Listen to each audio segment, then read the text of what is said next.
changing model that we're experiencing. We're walking you through, and they're making the safe decision when they make these moves. It's an excellent point. It's something from experience over many years that they've practiced, and indeed they do.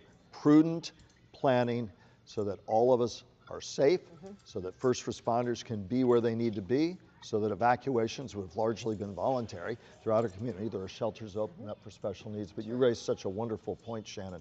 It's all part of prudent preparation. You and I do ours at home.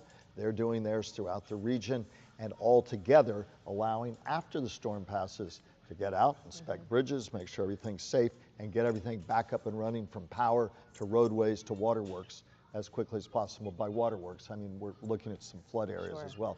But all of that is part and parcel of this ballet, this planning that goes on at every level. So great point, Shannon. Prudent preparations based on lessons learned, and we certainly learned a few of them. We had a similar pattern, 0405 with Francis and Jean, those back-to-back storms, although we did have that 3-week span to clean up. That's not been the same for the West Coast. They've only had about 12 days, but we did learn a lot from Ian, 2 years ago, and we had a very similar model as our meteorologists start to step back into the screen here, because we are tornado warned in a number of our viewing areas right now. We don't want to go far from that coverage, but we did learn so much from Ian, you and Honey Rodriguez and Steve Weagle well into the evening, and it was hours before landfall for Ian, and we saw this type of tornadic activity. It was relatively short-lived. I think it went about 4 hours.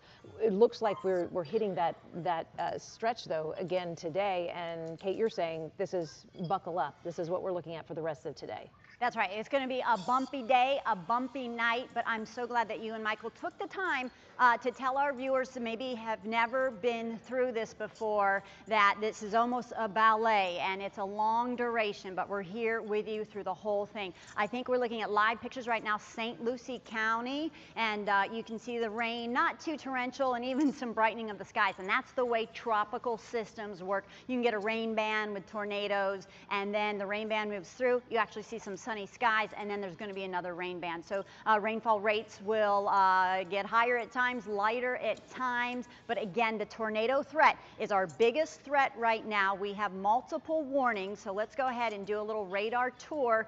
You can see the rain in St. Lucie County, and as we zoom in here, there we go. I want to show you this one. This was the one that we were watching in Palm Beach County. Now it's lifted north, all right? So the center has now jumped over Canner Highway, the center of the storm located north of Canner, and pushing right now into southern portions of still central Martin County. And you can see rain right now in Palm City, and see that polygon. It's right on the edge there of Palm City. So right now you need to be on alert, Palm City, but we're not seeing the threat overhead just yet, but you are under that thunderstorm warning. Becker Road under the thunderstorm warning, I should say tornado warning, excuse me, and we have multiple tornado warnings for the Treasure Coast as well. So when the situation gets real, when you're under a polygon, when you think you could be in danger, we want you in your safe space, which is away from exterior windows and exterior walls. So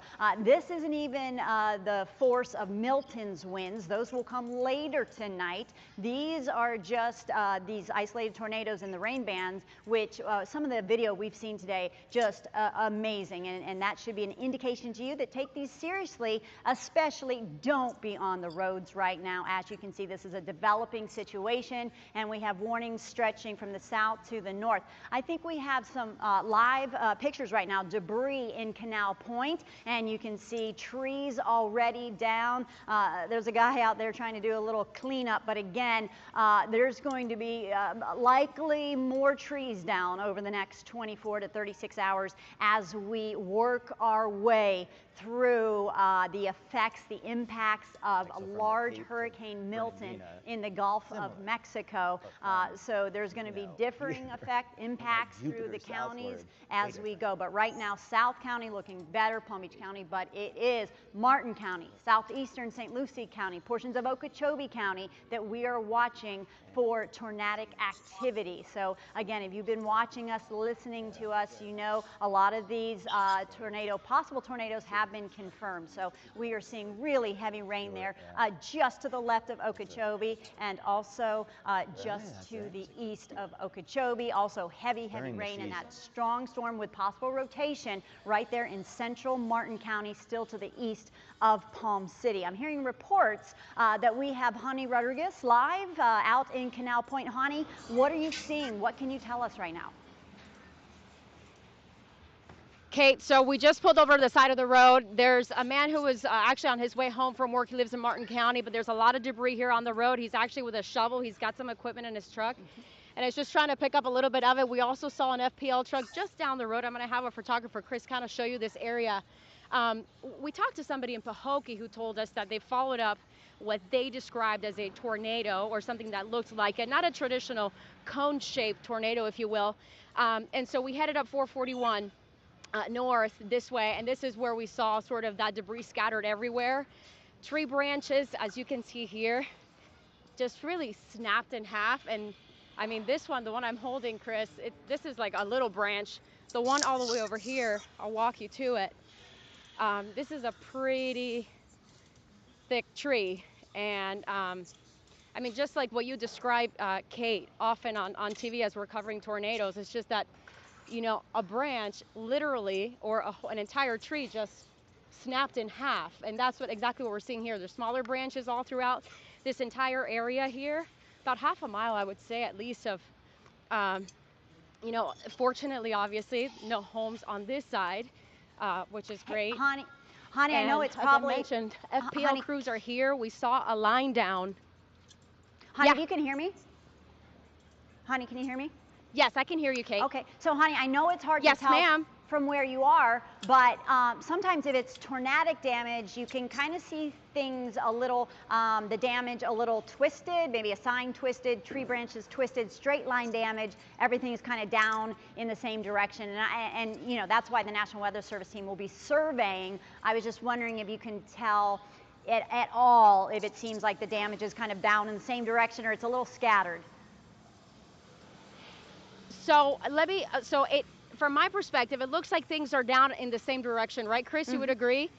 You know, sort of these branches over here, they're all facing, like they snapped off, and they're all facing north.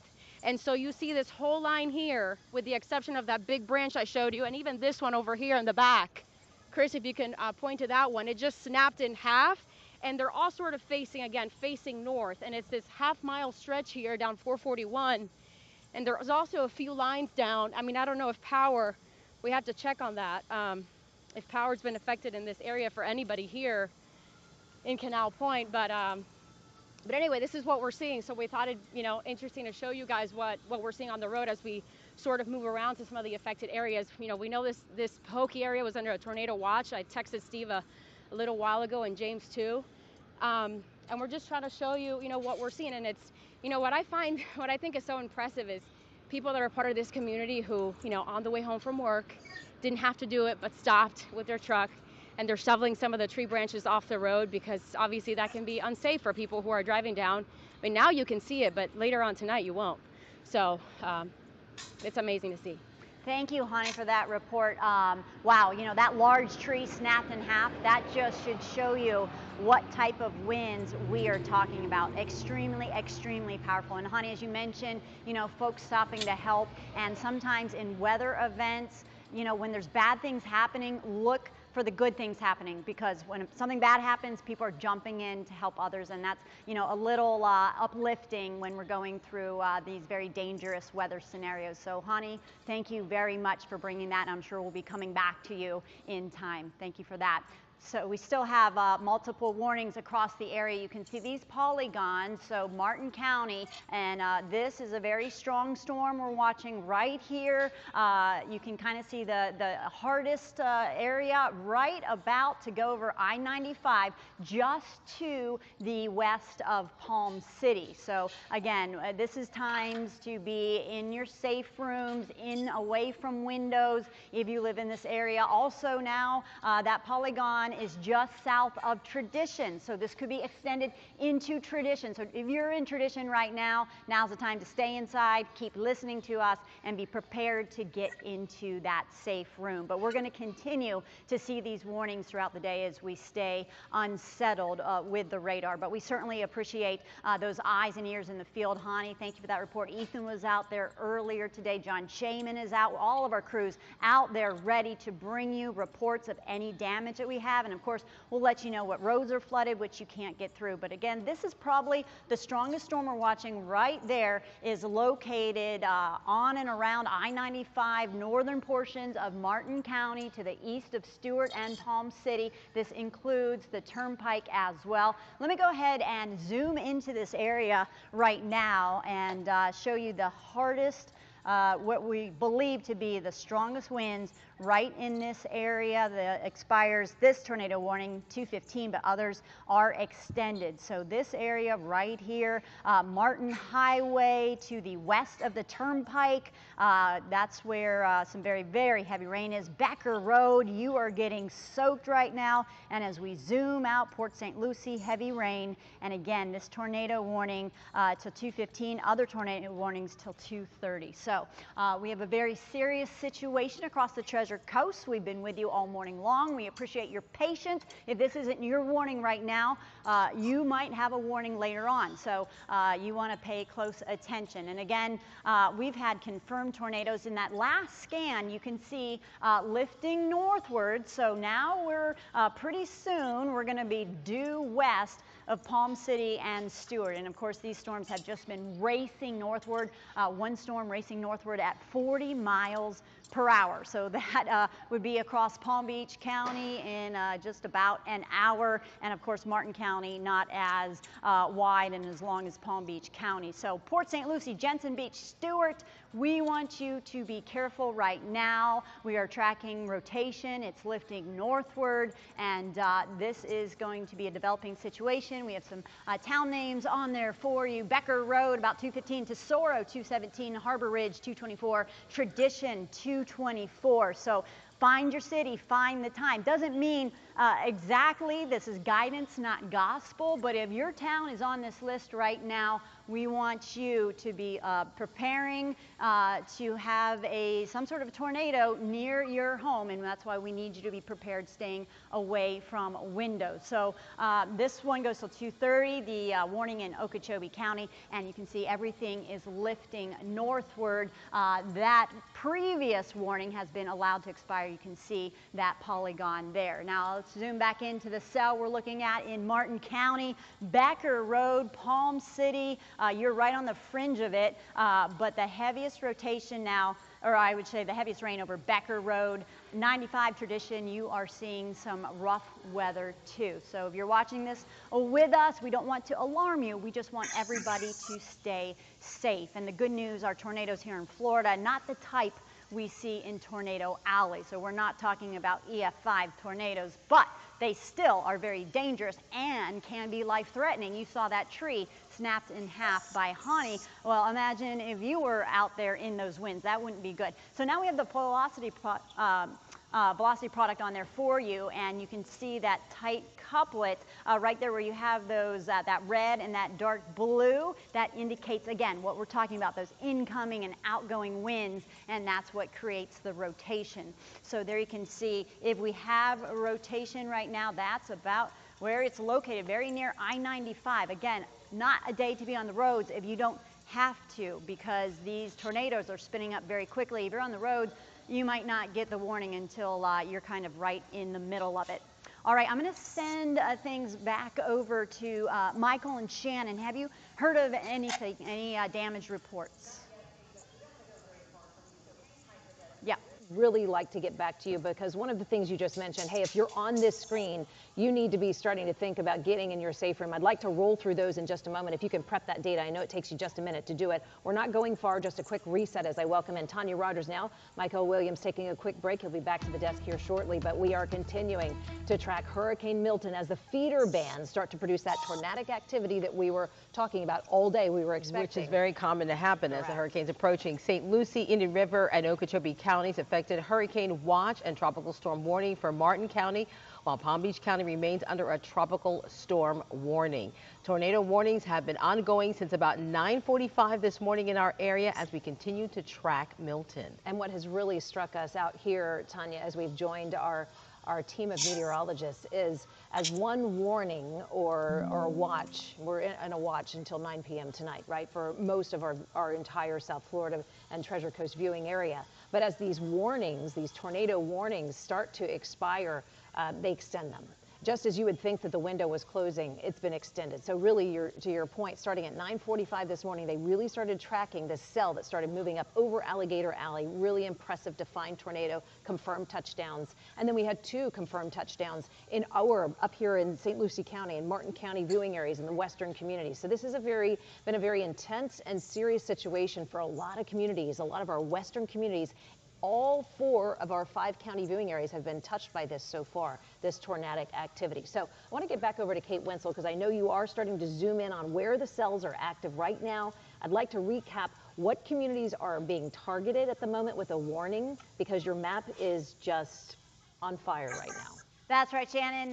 They can pop me up. Here we go. On fire. That's a good word for it. I'm counting 5 warnings right now, 5 polygons. So if you live in any of these polygons, that means you're in the vicinity where rotation could be moving into your area, which is why, and now is time, you're doing the right thing. If you're just on your couch watching us and you know that you get in your safe room as soon as the threat becomes real, then that's what you should be doing. Don't get on the roadways. If you have friends or family out and about, tell them to come home. This is not the day to be out there with this developing weather situation. So again, one of the strongest storms we've been tracking right now in Martin County. I'm going to go ahead and zoom into that right now. And again, we've been concerned a little bit about places like Palm City and Stewart, Becker Road, Port St. Lucie.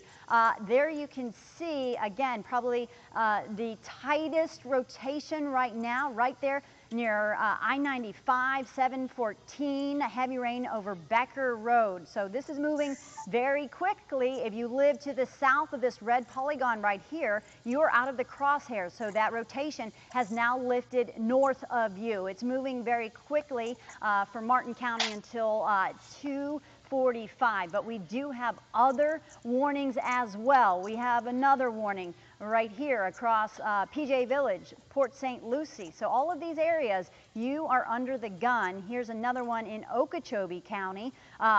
Near 98, US 98, that's lifting north of Okeechobee, so not too far from Taylor Creek. I know we have some weather spotters there, and again, I think this is right now our most populated area where we are looking this tornado warning for Martin County. This is racing to the north. I think we're going to get some live pictures in from Port St. Lucie, and does that look like an ominous sky or what? You can see a lot of cars in the driveways, and I bet typical sunny South Florida day, most folks will be at work, school, out playing. That's not the case. We're under hurricane storm conditions, and that is going to continue on and off through tonight, through tomorrow morning. Now, and notice that, isn't that interesting? Dark, dark sky in the corner of that video, and then to the right, the sun wants to pop out. And we might see that with these rain bands with tropical weather. So if you see maybe an hour of partly sunny skies and the winds are bad, it's not raining, don't think that the threat's over. No, it's not. That's just a teeny little break. Be glad for it, but know that we have a long time to get through. We're under a tornado watch right through tonight. And this is live pictures, I-95, I believe, in the Fort Pierce area. And wow, you really can't make out much.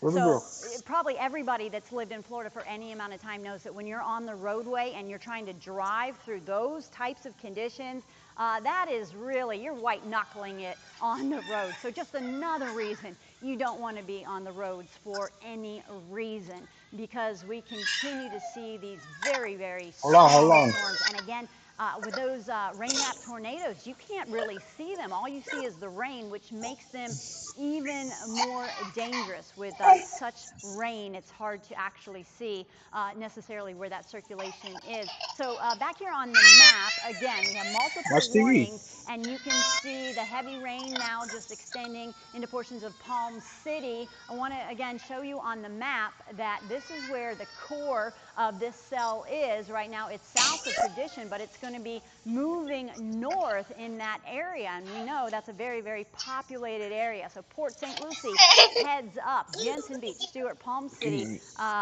you know, you're kind of on the east side of it, but we want you to be on standby. Okeechobee County, we're seeing strong storms and rotation too, where you do have a warning from Okeechobee County. So really, other than Palm Beach County right now, most folks are near a tornado warning, and all of us are going to start seeing those winds picking up as the circulation of Hurricane Milton gets even closer. Very, very dangerous, Milton. And Michael was explaining before that this is very typical when we have these outer rain bands. Oftentimes they have a lot of rotation within them. Oftentimes we get these multiple tornado warnings that can last hours, just like we've had this morning. So again, you're looking at live pics near Fort Pierce. We're starting to make out the trees a little bit. Some power lines showing up a little bit, indicating that the rain slowing down just a bit. But we'll be doing this on and off dance all day long. Now, Chief Meteorologist Steve Weagle, he's back in the studio. I'm going to send things right over to Steve. Steve, what are you seeing? All right. Well, a lot of tornado warnings, Kate. Let's Port St. Lucie about to get up. What's going on as we get into the afternoon hours? We have a busy day, to say the least, with some very strong storms and the potential for more tornadoes to develop through the afternoon, too. A wider view here, and we have, of course, well, several tornado warnings. We're going to reach a point very soon where we're just going to see an entire area with one tornado warning. More what we saw with Hurricane Irma, the Treasure Coast, if you remember, had just one large tornado area over 3 and 4 counties. And we have more tornado warnings that are starting to pop up back to the west now that are working in eventually across the western side of the lake. Everything is moving about 35 to 40 miles an hour very, very quickly. And it's bringing in some very heavy downpours across not only the Treasure Coast, but into Palm Beach County, too. A couple of very strong storms. This one moving into Port St. Lucie, tornado-warned area. So tradition, St. Lucie West, you're watching this cell work through in the next few minutes. And this one will continue to bring gusty winds over 60 and 70 miles an hour as it pulls through. It's all the way from US 1 back through 95 in the Turnpike. Heavy rain, strong damaging winds are possible. Listen, if you're in a tornado-warned area, you want to get in the lowest level of your house and what we call a safe room and stay there until the storm passes. That's a windowless room, lowest level of your house. And as the storm rolls through, you'll know that that's a good place to be under staircases, if you live in a 2-story building, and of course bathrooms, as long as there's not an exterior wall. Sometimes it's about trade-offs. Sometimes it's not all about finding the perfect safe room. In some cases, it's a room and it might have an exterior wall, but there's no window outside. That's not a bad spot, and especially if it's a concrete block, a concrete construction. There are current watches and warnings, essentially warnings across almost all of the Treasure Coast at this point, and more working in as we get into the afternoon hours too. I want to zoom into the Treasure Coast and show you in particular what we're watching as we get into 3 and 4 o'clock. It's just one after another, unfortunately. And all these you need 2 things to get tornado development. You need upward warm air rising in the atmosphere. We obviously have that with our storms firing up, and you need rotation. You need winds going in one direction at the surface and then a loft in the atmosphere in a different direction.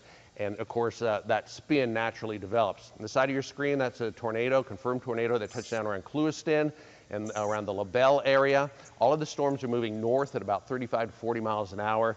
Getting some reports, Port Mayaca, of some damage in that area, and we could see more damage. This is the real deal. You know, a lot of tornado warnings that we see in the summer, not a lot, but some, are warned because there is rotation showing up on the radar. In this case, it's a whole different ball game. This is a tornado situation that is caused by a landfalling hurricane.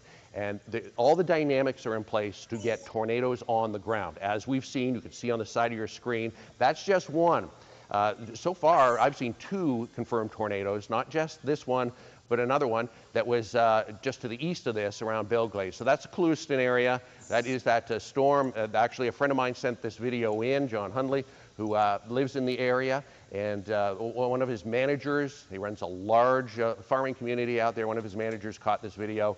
This was, I believe, around 10, 11 this morning, and sent it in. If you can take any weather videos safely and send it in, please do, because I suspect we're going to see more severe weather pop up through the afternoon hours. A big day, to say the least, for all of South Florida. So look at every one of these red polygons is a current tornado warning out there. And we obviously have numerous ones that are pushing through on the Treasure Coast and Palm Beach County. If you live on the Treasure Coast, I would consider yourself under a tornado warning, because if you're not, and there are small areas, small communities and towns that are not right now, but the storms are moving in your direction. They're all moving from Palm Beach County in through the Treasure Coast. It is one after another, and of course more on the way as we get into the afternoon. I'm just going to step out because I have to get some of those boxes off that are on the radar right now. And as I said, it looks not as busy across Palm Beach County currently, but we are looking at more weather pushing in as we head through the afternoon. So something to keep in mind. I'm just going to clean this up and try to get some of this stuff off that is on here that's a little bit distracting at this point. As you're doing that, Steve, we have been watching this, as you mentioned, since 9:45 this morning. These cells start to develop across Alligator Alley, just moved right up the western portion of Palm Beach County. And you're right, it has been, you use the term with the, storm systems that move through during the summertime, this training effect. I feel like that's what we've been watching on your radar. These polygons have fallen into this training effect, much like we saw 2 years ago when that hurricane moved through and really. Oh, you're right. Yes, that was Ian. Right. And even more so in Irma, if you remember Irma back in 2017. Correct.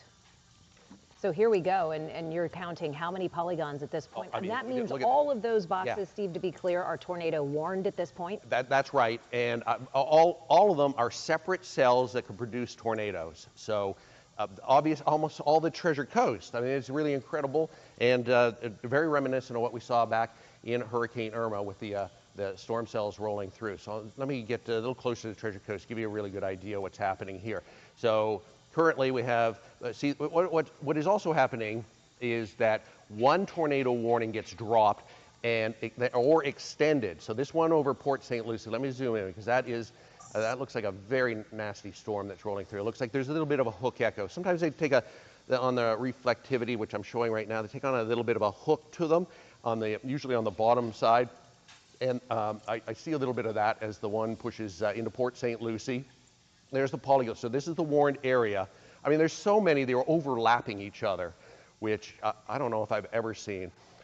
The Weather Service would be wise just to make this entire area one big tornado warned area for a couple of hours, because I think really it's a little confusing to viewers to follow all these one after another. It's watching you all these years, Steve, I've never seen anything. It's just, it became at one point this morning where they were overlapping so much. I wasn't sure. Right. Yeah, it was like a puzzle. I wasn't sure who was in and who was out. Yeah, that's a good description of it, Tony. Literally like a puzzle with each one of these pieces another tornado warned area. I do want to ask you, Steve. Yeah. I know the basic colors, the green, the yellow, the red, but I noticed that when you zoom into the map, we see almost like a purple or pink or something. What does that mean? Yeah, well, that could be hail, although there's not usually a lot of hail in hurricane thunderstorms. But that one right there that just moved into Sebastian, let's take a close look at that, because that not only has purples, it was showing up a little bit of black too. That's likely hail embedded in that storm as it works through. It's just there's a radar beam. It usually hits water droplets, but sometimes it'll hit a harder surface like ice in the atmosphere. And that's certainly likely in that storm there that is moving just to the west of Fellsmere and moving north at about 40 miles an hour. You'll notice little brief spots where the little black area there, that's more than likely hail embedded. Is it reaching the ground? Tough to say. It's high 80s, low 90s out there, and a lot of times the hail will fall and melt before it hits the ground. But that is an indication of either torrential rains or hail embedded in that thunderstorm cell. I'm going to widen out once more. James is going to join me here in a second and show you exactly the whole, the area, the entire viewing area, I should say, as we get into the late afternoon. There we go. There's a little bit better view of it. So big storms. Oh, good. Let's go to John Barron. He's in Port St. Lucie. John, can you hear me? It's Steve Weagle. Yeah, hey Steve, I can hear you. You know, actually just about 4 minutes ago, we had some very close lightning. A couple of strikes almost back to back within 10 seconds of each other. Very close to us, not even a beat in between where we were and where they hit. But it's starting to calm down a little bit more. This rain was picking up tremendously over the last like 30 minutes. Now starting to calm down. We can still hear the remnants of the thunder every now and then, but it was a couple of lightning strikes not too far away from where we are in Port St. Lucie, so a lot going on. Can you give us an idea where exactly you are, John? Yeah, so we are just off of Port St. Lucie Boulevard. We were over there by that shell of actually, if we could take a look at that, and people have been continuously trying to fill up their gas tanks as we start to see Hurricane Milton making it a little bit closer. So that's where we are right now. We know that many of these bridges in Port St. Lucie are going to be starting to close up here at about 8 p.m. So a lot of people that we've been talking to have been saying that they want to make sure they get gas for their cars and get gas for their generators. Actually, a couple we just spoke to said they moved here in June and they went across the street to the Home Depot and got a generator. They said the scariest thing is just the unknown for them. This will be their first hurricane, and they're very worried about what could happen. Yeah, it's very unfortunate that the hurricane warning was issued at such a late moment for St. Lucie County and Indian River. Well, Indian River County had at least a little bit more of a warning because that hurricane warning was issued at 5 a.m. yesterday. But for St. Lucie County and Okeechobee County, it was delayed a little bit. So people are definitely scrambling out there, and now they're scrambling with multiple tornado warnings popping up on the Treasure Coast and back around the lake, and more headed into Palm Beach County. John, what about the winds? Have you noticed any strong winds in your area? Every now and then you might get a burst, but right now, as you can see with these trees, a little bit calmer. But I want you to take a look up here at these palm trees a little bit higher. You can see the winds a little bit stronger, and we keep getting these gusts every so often, but that kind of indicates a little bit more of what we're seeing as we continue to feel these outer bands. For us right now, from where we are here on Port St. Lucie Boulevard, we're just seeing a majority of this rain starting to pick up. Like I said, again, lightning strikes, as you probably just saw right there. We can hear the lightning in the studio. The rumble as well. Yeah, and it's starting to become one of those things that we're seeing a lot more. Yeah, your tornado warning is in effect until 2:45. So that is for Port St. Lucie, Tradition, Verano, right along 95. Looks like there's so much going on this map that sometimes it's hard to get a reference on exactly where we are here. There's 95. There's PGA Village, Tradition, Verano area, St. Lucie West, and there's the Turnpike there. So the core of that storm is between 95 and the Turnpike, moving very quickly north. So it's almost in around the old Tropicana plant and the Glades Cutoff Road, and working in around 70, and some of the rainfall is already into Fort Pierce too. Wow, you're getting a lot of lightning there, John. James, would you be able to click on the lightning counter on Viper, please, just so we can take a look at some of the strikes that have been showing up. I hear the rumbles of thunder, John, in the background there. Be safe out there. We can also hear very heavy rain, too. If Shannon and Tanya, if you want to jump in. You just, as you were talking, you couldn't see the screen, but just as you were saying about the lightning, there was a flash of lightning over those trees right there. Oh, look at that. Look at all the lightning in that thunder. That's why it's nonstop.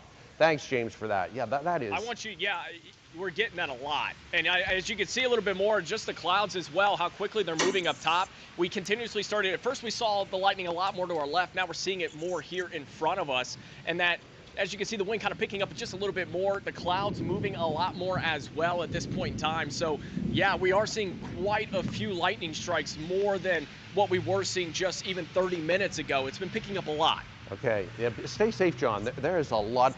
James, can you... there's a lightning counter button too. If you could just kind of push that off to the side of the screen, at least we could see, how many strikes. It looks like we're talking about 100 there on that lone storm itself. That is a bad thunderstorm there, and that's why we have the tornado warning in effect for this storm here. So it is moving around the Turnpike and 95, and pretty much St. Lucie Boulevard. There's PGA Village. There's so much going on here. US 1 right there. There's the Intracoastal, A1A, of course, Hutchinson Island. So this is having a big impact. This, unfortunately, is an area that we saw that extreme flooding a couple of weeks ago around California. which is just a little farther north. There are tremendous rain rates with this too. Now I suspect about at least 3 to 4 inches per hour. At least this storm is moving very quickly. But this is a tornado warning in effect until 2:45. We have about another 15 minutes. But you know what? This storm is so strong. And just watching the radar, this tornado warning is likely going to be extended a little farther north too, up closer to Fort Pierce. You know, and Steve, the Oslo area. As John is showing us the sky and everything, you said earlier that a friend had shared some video with you. How do people know whether it's a tornado or not? Because, you know, you see, you know, something coming down. Does it need to touch the ground? Just the basics of a tornado. Yeah. Okay. Well, before the tornado, you get a funnel cloud, and we get a lot of photos in of funnel clouds and water spouts, you know, the tornado over water. But we get shots of the funnel cloud, and then there'll be houses in the foreground. You can't actually see if it's touching the ground. When it touches the ground, that funnel cloud becomes a tornado. Now, some of these warnings are not confirmed tornadoes. Some of them are, some of them aren't. And there's such, the radar beam comes up at an angle, so it's reading what's going on in the atmosphere 1,000 feet, 1,500 feet up in the sky. So it doesn't know exactly what's at the surface. So it may be seeing a funnel cloud, but not necessarily a tornado on the ground. But if you see debris on the ground, you see damage on the ground, you see that funnel, you have yourself a tornado. And some of these are confirmed tornadoes. Thank you, James, for that. Look at the lightning counter on that. So we added the lightning counter because that'll give us an indication also just how strong these storms are and how severe they are as they push through. But this Port St. Lucie one, that's a nasty storm. So if you're anywhere in this area, you just want to be safe and stay inside, find your safe room, lowest level of your house, interior room. It doesn't necessarily have to be a big room. In fact, a smaller room's probably a little bit better, where you can go, take your pets, your family, and ride out each one of these cells. And that cell is intensified. So it's headed into Fort Pierce now. And I want to put the storm tracker on this because, well, get some communities that are being affected by this. So this is Port St. Lucie now. Wow, look at how, I mean, the lightning is unbelievable. And we could really tell with John's report on what was going on as far as that lightning. So the storm is moving very quickly. Hopefully I can drag this over easily. There we go. So we're looking at out of Port St. Lucie. A resident is texting asking if I have my shutters up, and you're telling Steve saying to get in a safe room. Do I need to get to the safe room if I have my shutters up? Well, yeah, well, I would still get in the safe room because the shutters will protect the windows, obviously, and really, really help your house. But your house can still be compromised, especially older homes that haven't, aren't under the new building codes. So yeah, it's great to have the shutters, but why not give yourself a little extra protection? Get in a room, a windowless room, and be, a little safer, if you will. I want to bring in James because he's got the latest. We got the 2 p.m. intermediate advisory. So James, take it away. What a storm this is becoming. Yeah, and we knew this was going to be a big tornado threat for us yesterday. You and I were talking last night about it, and now you see it's getting a little bit more ragged. It's still a very powerful hurricane. Just because this doesn't look like that perfect eye of before doesn't mean it's not strong. And here it is here. You can see the center now finally showing up on radar, and honestly, it's less than 100 miles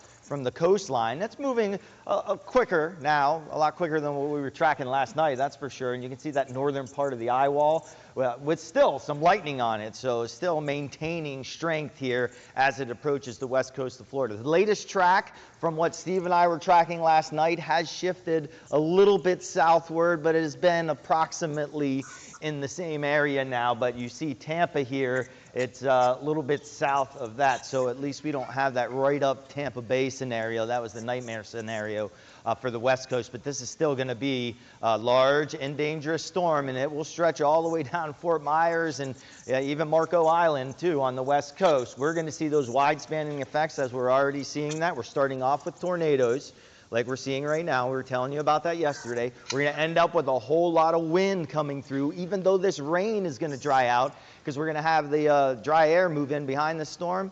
We're going to be looking at the really just gusty winds, just incessant gusty winds here through the overnight hours. This is Port St. Lucie here next to me, and look at that. That's from that cell that Weagle was tracking there. It's just nasty there, moving from Fort Pierce, or from Port St. Lucie up to Fort Pierce there. And we're looking at really timing, maybe even sped up a little bit because this thing is moving quickly. The maximum wind's 130 miles per hour now, so that's down from that 165 we had last night, thank goodness. And we were talking about that weakening, that we expected this to weaken as shear got closer, and you can see the shear really did disrupt it. Moving to the north-northeast now at 16 miles per hour, but it's going to start to turn and get a little bit more east in it too, because that second little trough is going to come in and sweep that out, and it's going to help transition this into an extratropical storm like it did Sandy up into the mid-Atlantic. As we look at our wind probabilities, yeah, tropical storm wind probabilities are pretty high. This is St. Pete here next to us, so they are really close, within 100 miles now of that storm coming ashore and bearing the brunt of it, and it already looks really, really nasty out there. Hurricane wind probabilities here, low for us, but of course higher the farther north you get. Yeah, go ahead. Tornado warning, and it has a tag on it for a particularly dangerous storm. It's moving through Okeechobee County. It's for Okeechobee County and Indian River County, and that storm is another storm that's moving about 35 to 40 miles an hour. So if you're in Okeechobee County, if we could bring up the Max 2 for a second, I can show you that storm is moving, again, very quickly, but this has an extra, what we call a tag on it for the potential for considerable damage with this tornado that is moving through. That would be through Okeechobee County now and right along the Okeechobee and Indian River County line. So let's let's take a look at this. Look. There's two right in a row. Right here. So it's this one right here. And we're also getting reports of damage along 95, mile marker 114. That would be northern Martin County. Sheriff's Department is there. Apparently trees blowing across 95 with some damage being reported in that area. So that's mile marker 114 on the 95, northern Martin County for that one. So that would be down a little farther down in this area here. But this storm, let's see, which one would it be? I mean, there's so many here. If you're on the Treasure Coast and you are not under a tornado warning, I would consider yourself in it, because almost the entire Treasure Coast now is under some sort of warning at this point. And if you're not, the storms are moving quickly into areas that don't. Here's 95 and Fort Pierce, live pictures from that area. So that actually would be, I believe, this cell here, or maybe that's a little bit farther to there. There's Fellsmere, so this is a little bit farther north. There's that storm, that's a warned storm too, moving from Port St. Lucie into Fort Pierce. And there's the second one there that is, so it's this one right here that is considerable damage possible with this tornado warned area, and a second one that is just a little farther north. They're kind of trailing along 95 and the Turnpike. This one here is moving into Palm Bay. So it's now moving out of northern Indian River County and moving into southern Brevard County. But these ones down here are going to follow in behind too. Big, big weather, folks, especially on the Treasure Coast. I don't want to ignore Palm Beach County too, because we're watching that closely for any kind of additional development in storms during the afternoon and evening. And yes, we are going to get them. I don't know why that zoomed out so far. I just want to show Palm Beach County too, see if we have anything going on. And James, you're more than welcome to jump back in. I didn't mean to interrupt you. I just wanted to bring that tornado warning that had just popped up. There's Palm Beach County. So Boca, northern Palm Beach County, a couple of very strong thunderstorm cells racing into Martin County. Reports, as I said, around mile marker 114 of damage in Martin County. The warnings, tornado warnings showing up in red, the red polygons here. So at this point, nothing for Palm Beach County. We have the tornado watch in effect, obviously, until 9 o'clock tonight. That could be extended. But all these cells on the Treasure Coast and around the lake pack a serious punch. This one that's moving from Port St. Lucie into Fort Pierce is ferocious. 212 lightning strikes in the last few minutes. Jensen Beach, you're also getting some rainfall. This will make its way, as you know, in around Winter Beach and into Vero in the next 15 to 20 minutes. It's moving very quickly. I mean, these are almost moving as fast as you could drive down 95 in the Turnpike. Some of them moving over 40 miles an hour. Another look at Port St. Lucie, some live video coming in. John Barron is there. He's been watching the storms go through. He was just giving us a great report of the storms as they work through Port St. Lucie. It's starting to, John, I want to bring you in again, because are you noticing the thunder kind of settling down a little bit, or is it still really bad where you are? Well, okay, so actually, while we went off the air from you guys just about 3 minutes ago, we are trying to figure out exactly what happened because wind picked up increasing speed and came over. You could see a couple of the tree branches on the ground. It came through here so fast and then just disappeared. So we're going to have to get in the car and figure out just what happened because it came through so fast. We actually had to back up thinking that maybe there was something going on.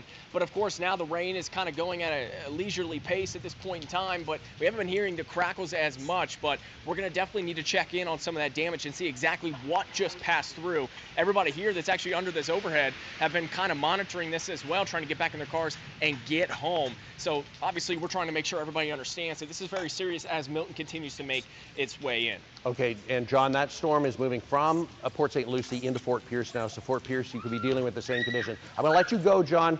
Be safe out there and watch out. It should be improving in your area in the next few minutes. Be safe.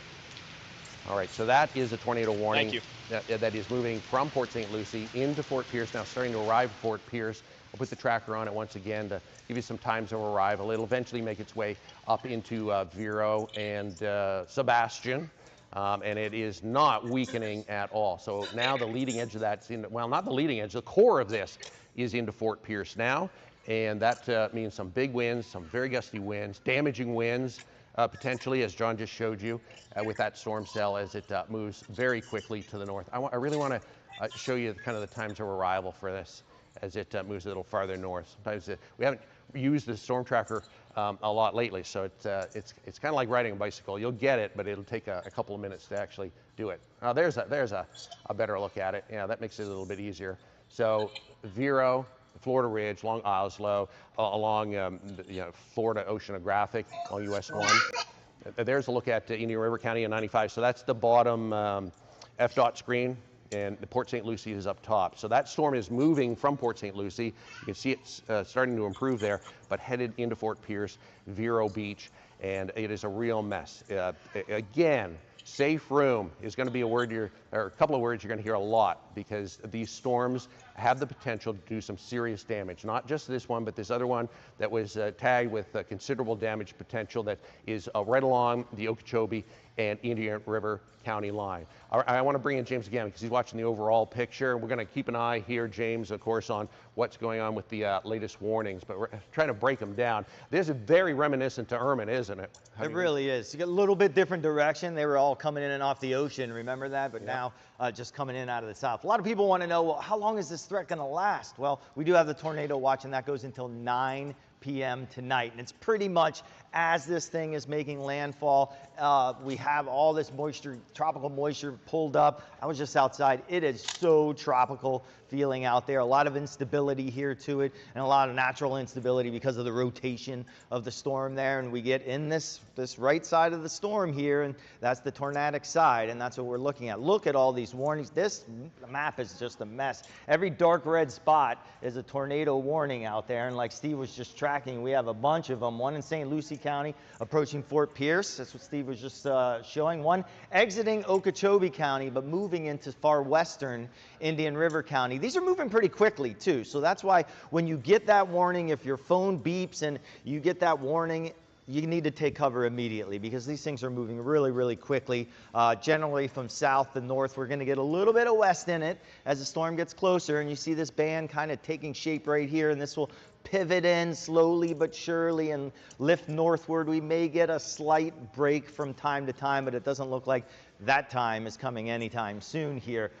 There's one from Port St. Lucie to Fort Pierce there, where we just saw John with all that rain around, just about moving into the inlet there, and about to cross over into coastal Indian River County too. So Indian River County, kind of a 1-2 for you. You have one in the far western areas, and this one's going to move into the far eastern areas, and that does include Vero and Sebastian and Florida Ridge too, as this moves northward. And here's the one in Okeechobee that's starting to move out. Look at how quickly that other one moved out and into Brevard County up to the north on the Space Coast. Didn't want to ignore Palm Beach County, because there are a couple of them that are sparking up and getting a little bit stronger here. These are just spotty little ones here in Riviera Beach and Singer Island there, Palm Beach Gardens, a little bit in Jupiter Farms. But this one right here in particular, just west of Arden, when we start to see this many lightning strikes pop up, we get curious here and we can look and dive deep inside the storm here with the Doppler radar. It shows what the winds are doing. And you've been seeing this all morning when you see the bright green and the bright red together. Probably a tornado is going on. But this, we're not quite seeing that yet. However, we do see a little blip here. See this green part? It flared up a little bit over the farmlands there, and it's moving northward. So possibly an indication that it could be strengthening or so. And we saw that earlier in Part Mayaka, and that's what we see on the side of the screen there, a possible tornado there from that earlier one that came all the way from Broward, Miami-Dade, and went straight north. The tornado just kept lowering and going up and lowering and going up, and that's what we get sometimes, these really long track ones moving through. Can I jump in just for a second again? Emergency Management is reporting a tornado on the ground, Midway Road in South Fort Pierce area.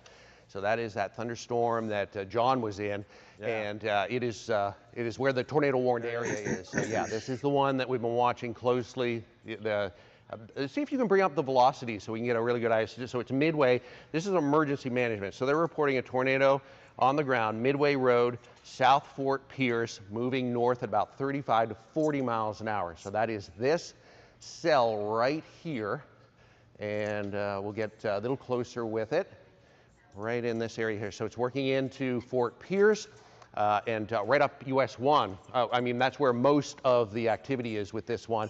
And there's a new tornado warning that just popped up. There it is right there. It extends all the way up into Inner River Shores, all the way back down across 95 and even into the Turnpike, getting a little bit closer to Fellsmere. But it is this storm cell here. This is producing a tornado on the ground. Emergency Management reporting it. Midway Road, South Fort Pierce, moving north at about 35 to 40 miles an hour into Fort Pierce and eventually into Vero Beach if it holds together. Not necessarily that tornado will stay on the ground, but these are what we call long directional tornadoes, a lot of these. So the ones that popped up earlier developed down around Broward and Miami-Dade. They were on the ground for a long period of time. So the ones that are in this area that do develop will also do the same thing. So they could be on the ground for 15, 20, 25 minutes. They're moving very quickly though, and in your area it may be nice. It may just be cloudy, a little bit of rainfall, but the weather will change very quickly. Just like that, you'll be into a strong or severe thunderstorm. So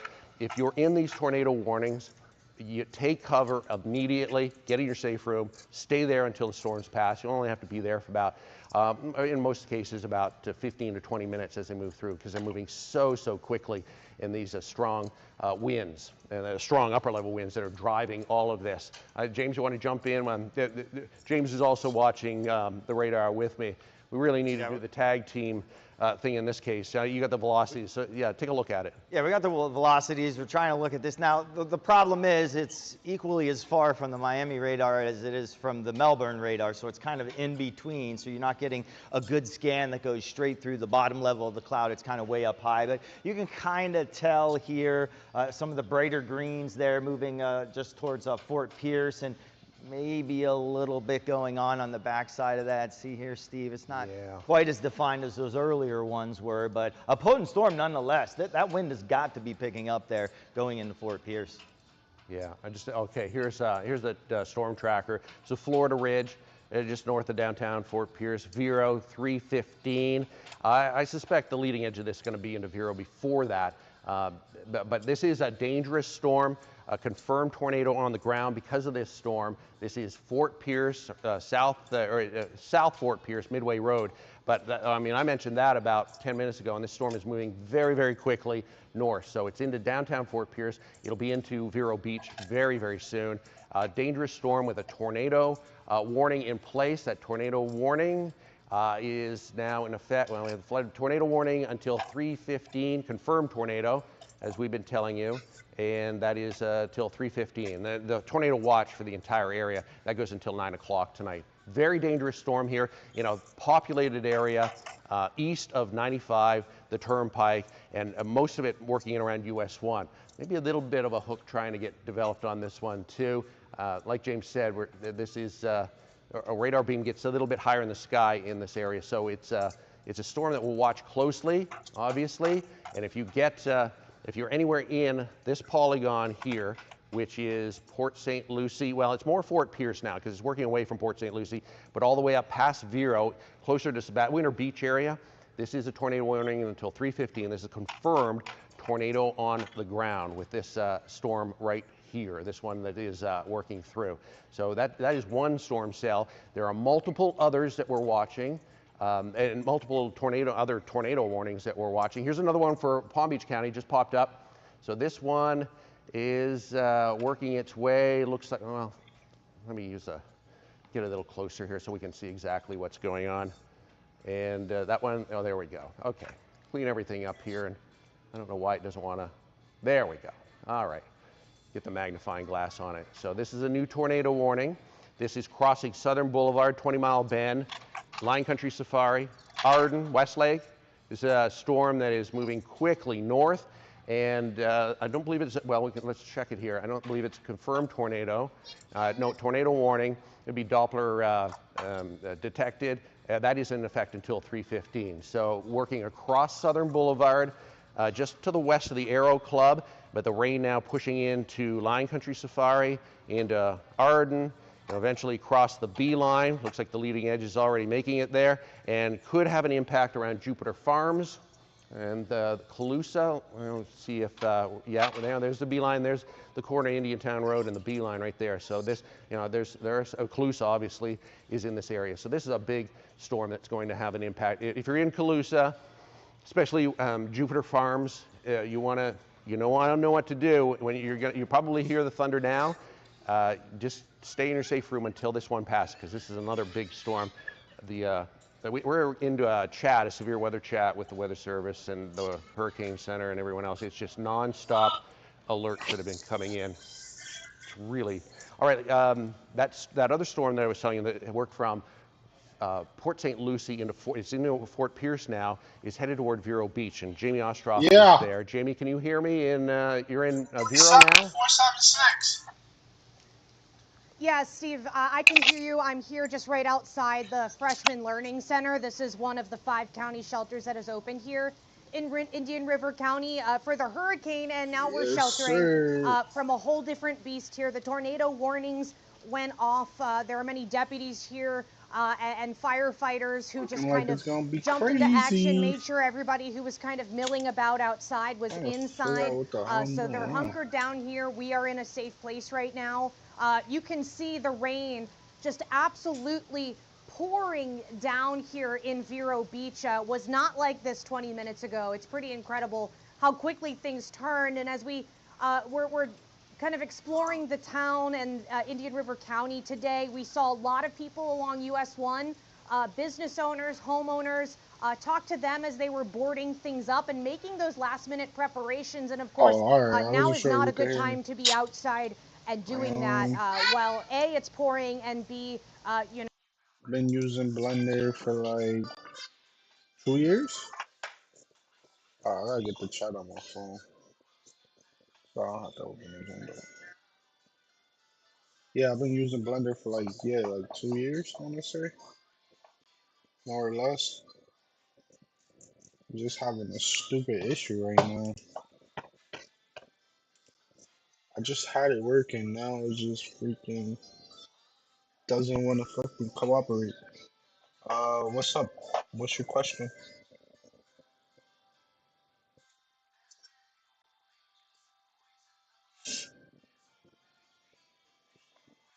What are you making?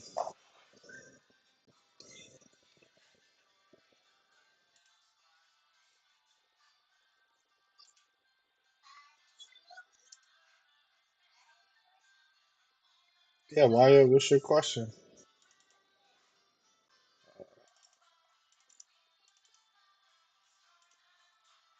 This shit better show up. Okay, it shows up.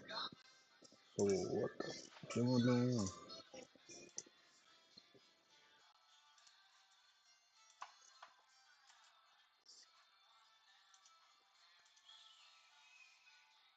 Maybe something.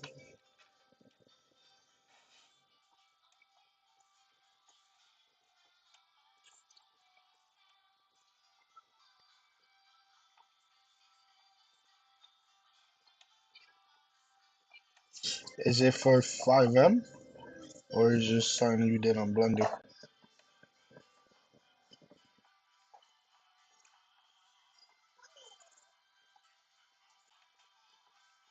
Oh, it's just for Blender.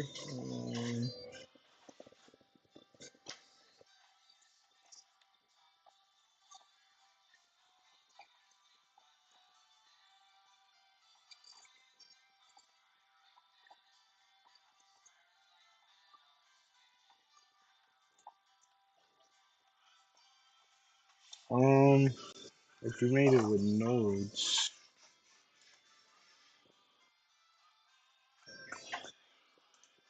yeah, I think you would still need an image. Did you try UV unwrapping it just to see what it does?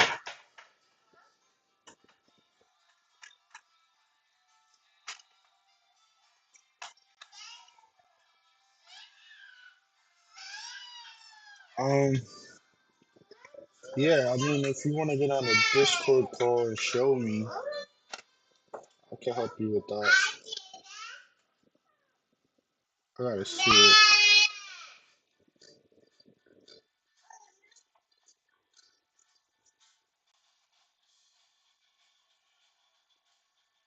Yeah, I mean on Discord. I gotta take a look at it.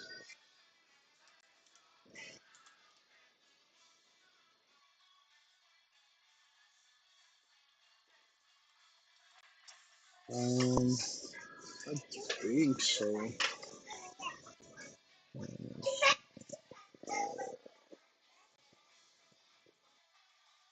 I believe so. Let me see.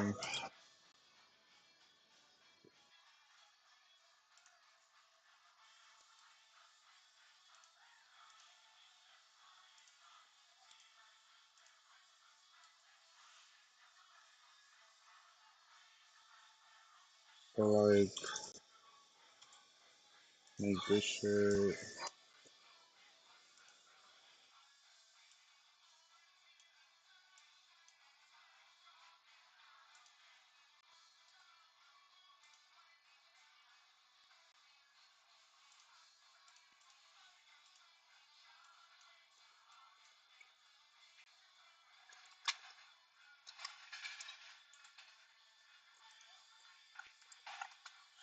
If you got something like this,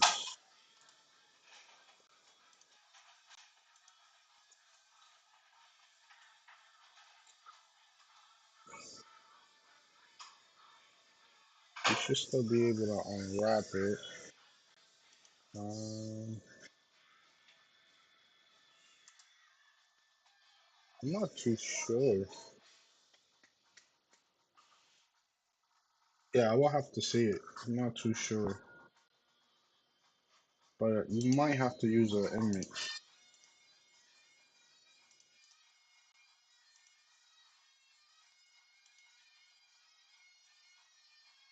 I don't really do too much stuff for like Blender shit.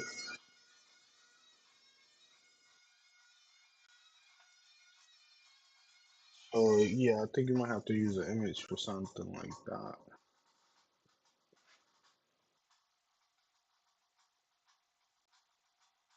Yeah, try unwrapping it. Let's see.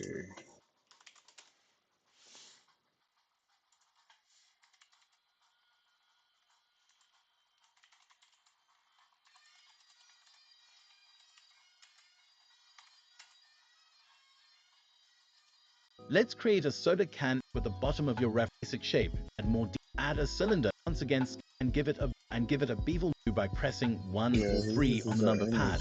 Increase the metallic value and decrease the roughness and you're all set. Something like that. If you're doing something like that, yeah, you might need an image.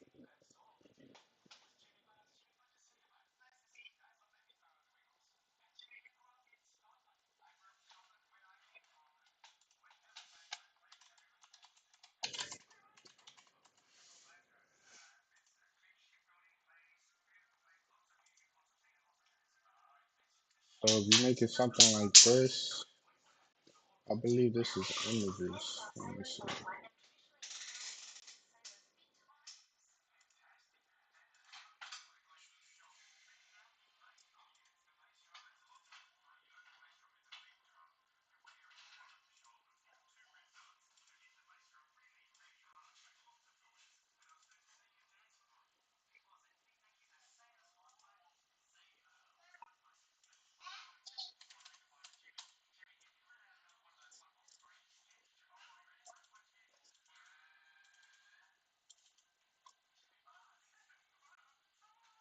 So if you got something like this and you're using nodes, yeah, I don't think so. I think we're gonna have to use images, just like this, for example, and then you have to create your images.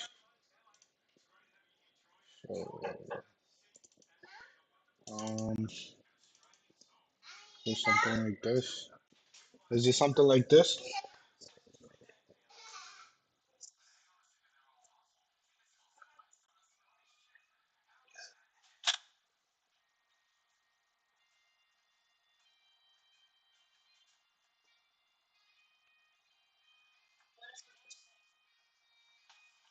Oh, I wasn't listening.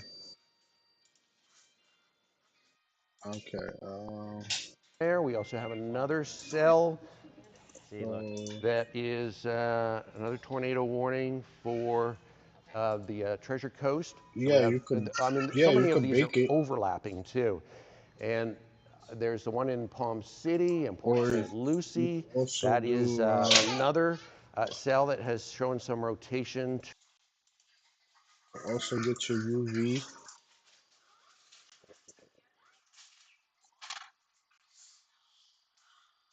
Actually, no, I don't think you could bake it. Baking it will have to be.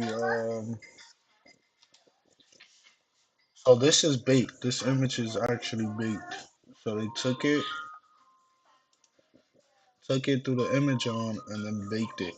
So for example, like they'll grab a side, fix the image up, grab the other side, fix it, and then bake it. So it's all compressed. So what you could do is unwrap it, and I think it's UV. Oh, export UV layout.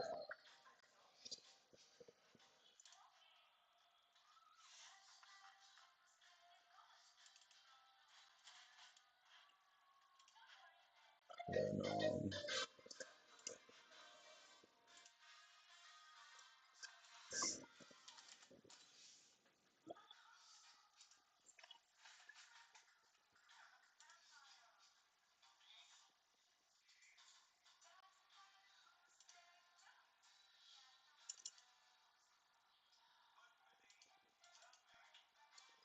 and then you'll get the UV like this, and then you could fucking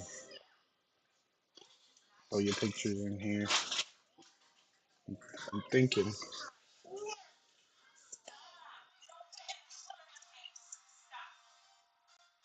Yeah, I believe so. Um, Let me see if I can find the tutorial. I'm not too sure. I don't make much stuff with nodes. I usually use images.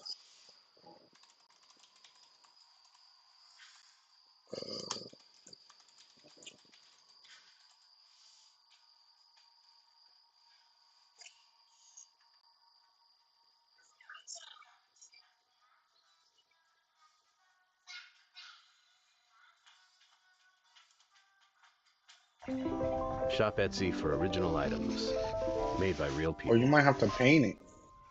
So you've made your first object or character in Blender, and now you want to add some color. You want to do something like that, you probably have to paint. .0, and you can flick between a few to change to green. Check +1. Click press I. New. Useful. Please like and subscribe, and let me know in the comments what techniques you'd like to. Yeah, you'll have to usually wrap it regardless.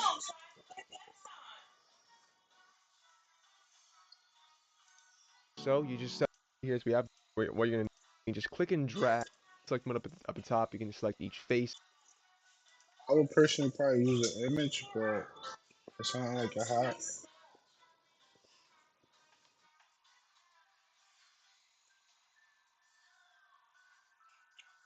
um,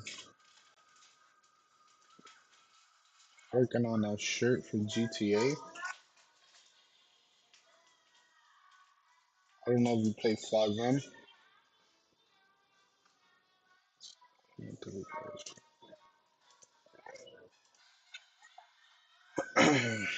So I'm working on a shirt for Fivem.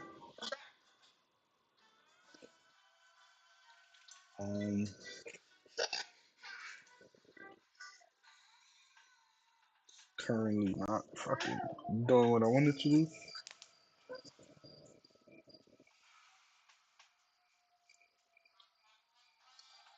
Fivem is modded GTA. I'm about to show you right now.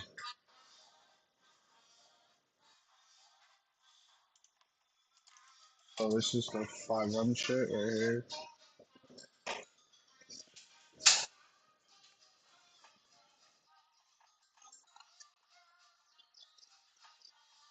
This is basically a modded GTA. We got mad servers you can play.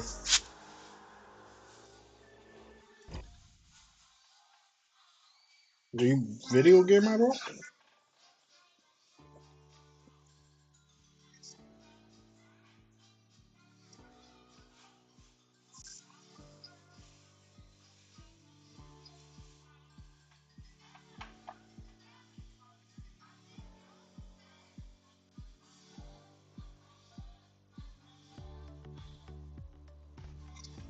Yeah, this game is pretty addicting. It's like a modded out GTA. You can wear custom clothing. You can do custom jobs. So I'm working on this shit right now. It's kind of messed up, but I made this chain that I'm wearing using Blender.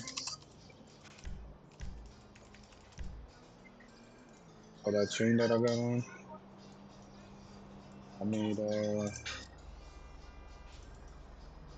this shit. I didn't make that one. I made this one.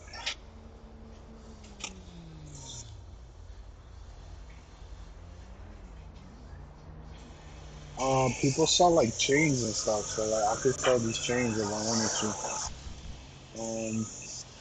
Not like NFT. Well, I guess kinda. It's just like custom, so people buy stuff, custom cars, custom like this. This is a MLO that I'm working on. That I'm working for a client. We're going inside. It's like a custom building. They don't belong here. Yeah, people pay money for this shit. You could do that. Clothing. You could do cars. I don't got a custom car in here. So yeah, we got like cars. Guns. You could sell drugs. You could businesses. They got different jobs. Where the hell is the job spot? I think my city over here. This is a vanilla, so I don't got nothing like crazy on it. Oh. Yeah, you would get stuck on this shit. Actually, I could show you like a legit server. This is all vanilla.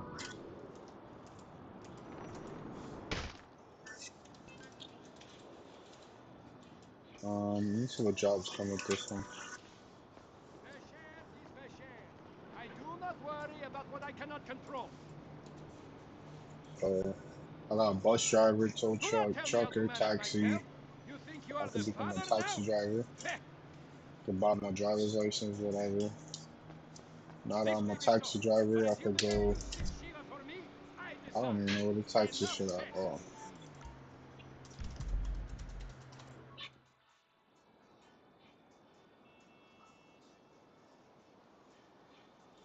Yeah, change right now is like oversaturated. So it's like you get buildings, MLO, they're called MLOs, the custom buildings. You could probably get like 100 to 300 depending on how big and complex it is. Chains, I used to get $100 for chains, but now you probably get like $50.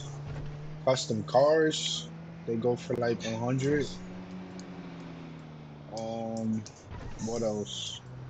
Custom pads go, depending on how complex it is, 100, 200. So yeah, people pay. So like, let me show you some custom shit.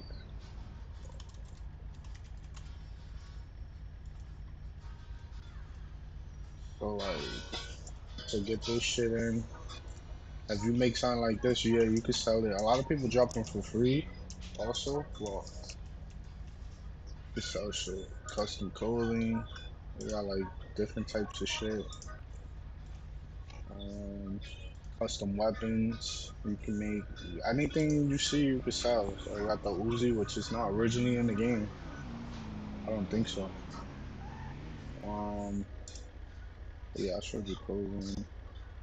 This is a pad, so it's custom. Oh yeah, cars and stuff. Yeah, yeah, that's. Let me see. Do they got any buildings? Oh, so they got this custom building, garage and stuff. Probably like this custom building, probably like 100. Ain't crazy like this. It'll probably be like 200.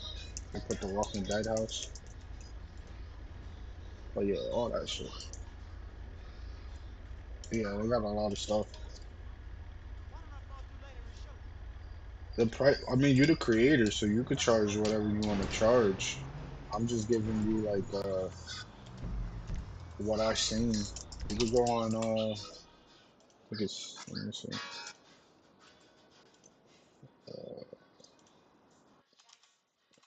Go on TEDx to see people's stuff.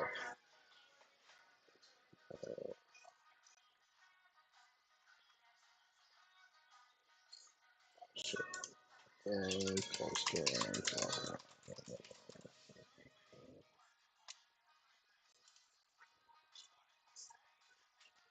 So some people, you name your price. You don't want to make it. Let me see if I can find you.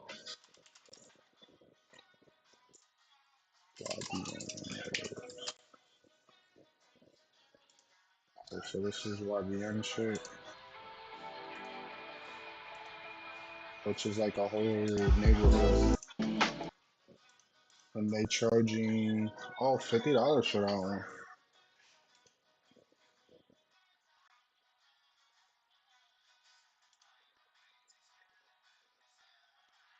Oh, that is pretty cheap. I saw they were freaking expensive.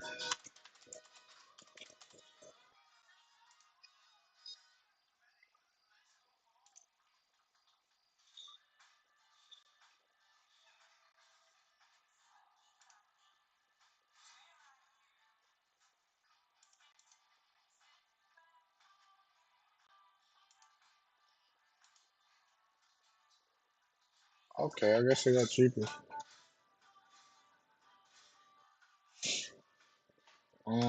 You would make a Tabex. So you would create a sign like this where it's a store, and then you know, I saw it was more expensive ones. My boy just paid like 200 for one. I don't know. See vehicles.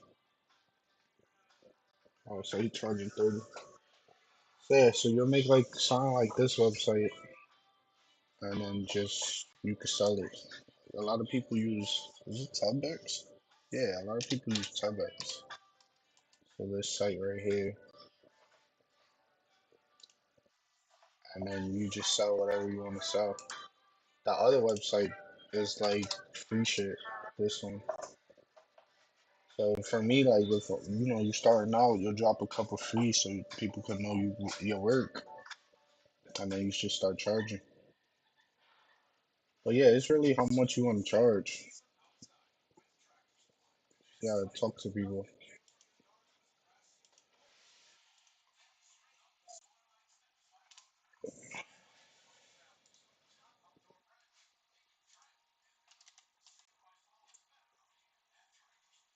Like you pretty much you're the creator, so you name the price. If it's something crazy, you charge crazy. If it's like something small, you just match the price. Let's see. Let me see if I can show you a custom city. Is this city up?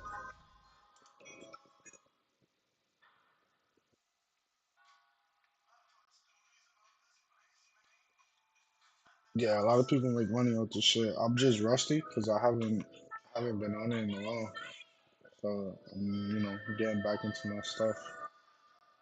But yeah, I make freaking.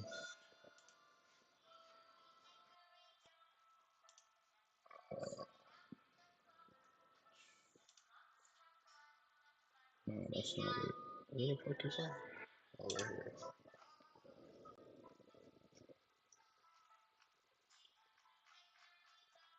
They're like custom chains and shit. All types of shit. Um, I made a custom crown. I made a WWE belt. This one I'll probably charge like 50 for the WWE belt. Made a Jordan cord. I put all that shit in there. Oh yeah, it's a market for it.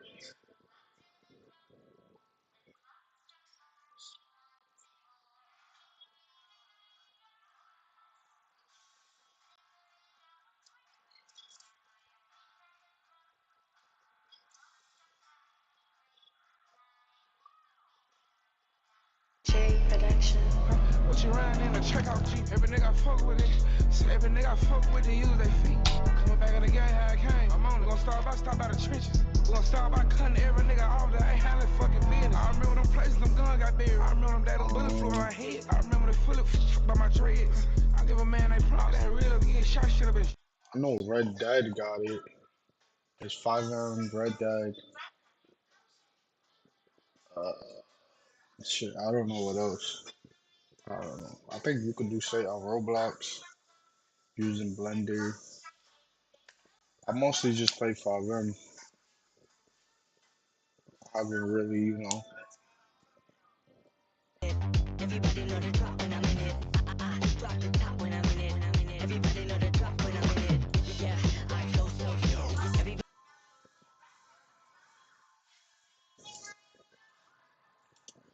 It's my voice server.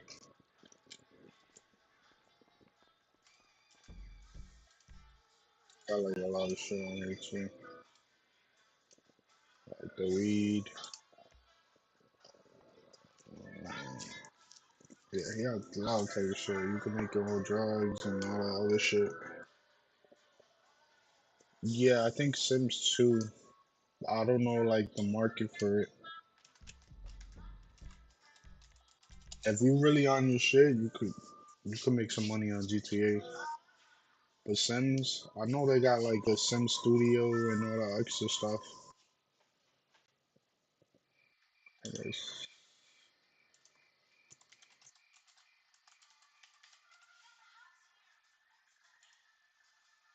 Yeah, they got something like this, Sim Studio. You throw it into Blender and then bring it back, and then you can upload it to Sims. I don't really play that shit.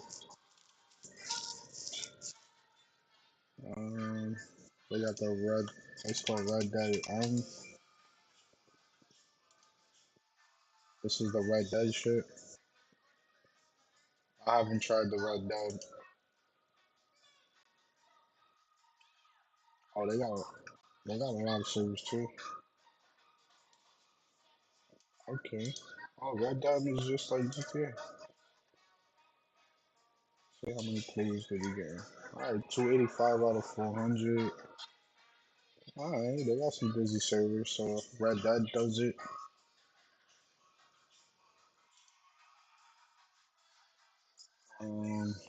Yeah, that's about it.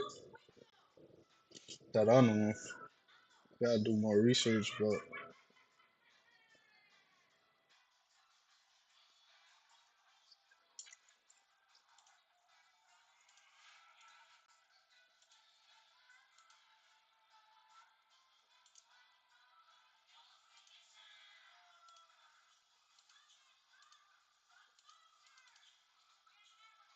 yeah, you're welcome, bro. If you ever want to play 5M, I'll be on this shit. I can teach you a lot.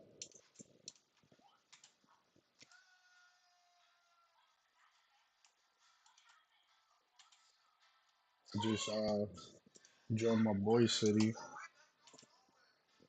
So I've been like trying to help him with that and shit.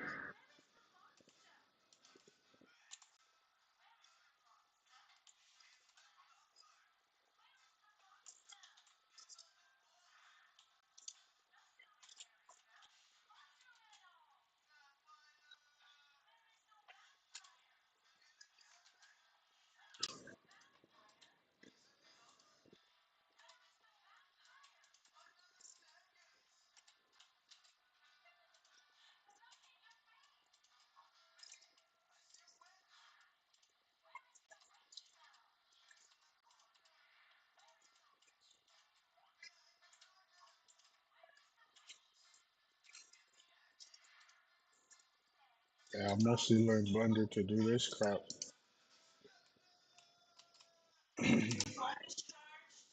Yeah.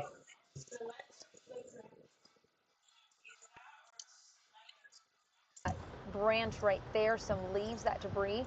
But it's not much, nothing, you know, where you have to watch out for it, but there is some of it just pushed along the side, the shoulder of the road. Do you notice weather conditions going downhill? Because you have another big storm You're welcome, bro. very close to you around Martin Highway and 95. Oh, it's looking crazy outside. Yeah, we're headed northbound now, I will say. We have our windshield wipers here full force. And pretty much since around 2 o'clock, this is the weather conditions that we've been seeing in Martin County and St. Lucie County. The rain is picking up. We did have a moment where we did see a bit of some sunshine, but just as meteorologists have explained, this weather is certainly picking. Yeah, it's starting to pick up now.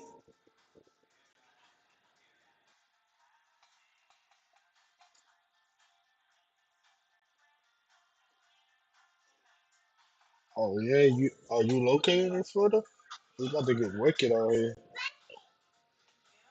Let me listen to these news a little bit. That there may be a tornado approaching your area, so be very, very careful. It's moving north. Some of the heavier rain it should be arriving to where you are right now, right on 95. But this is a very dangerous storm, so be very careful out there. My phone's charging. All of these tornado 80. warnings that have been popping up, 88. a lot of them have been actual tornadoes too. So please be very careful because it is headed in your direction.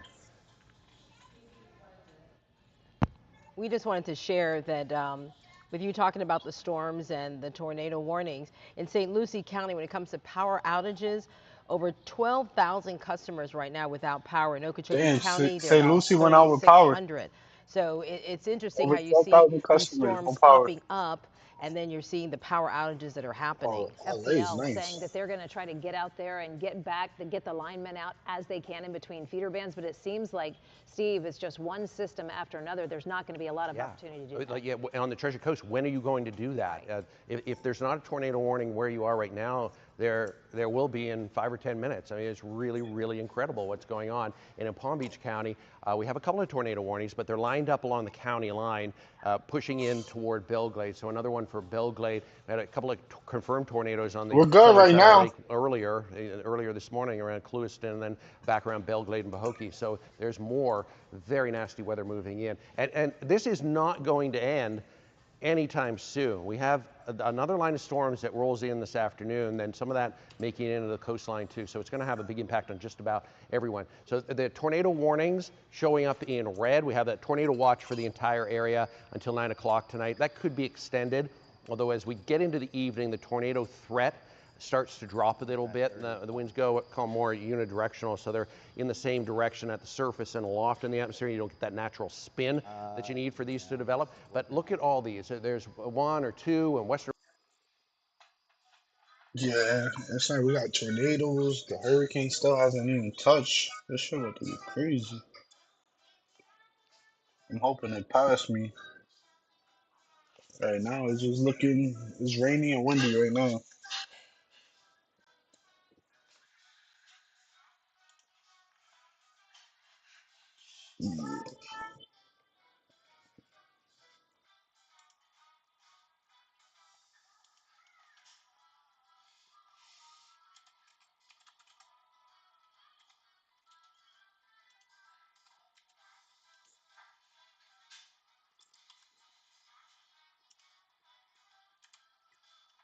Why isn't this damn shirt open?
Bring back my old one.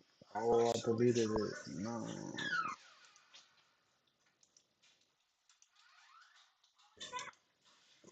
Oh, stupid.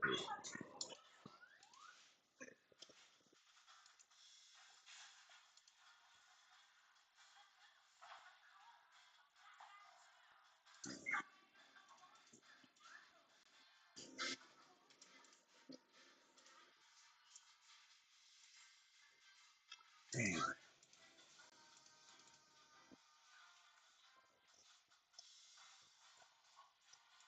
Thinking, should I just go with the other uniform?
Yeah, if you are you new at how long you been using Blender?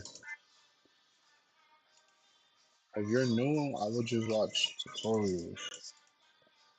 YouTube got a lot of good tutorials.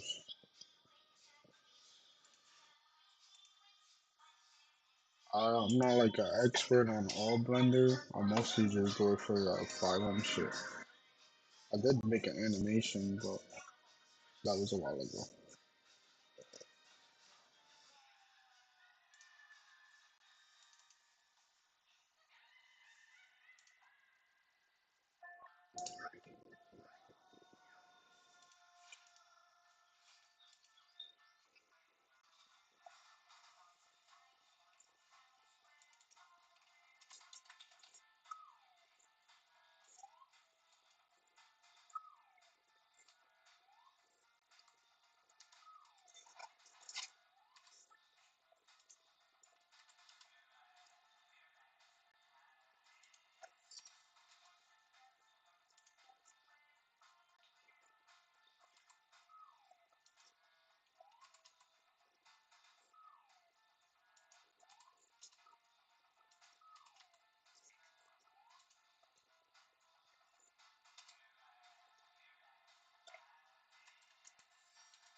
Oh, fuck this. Oh,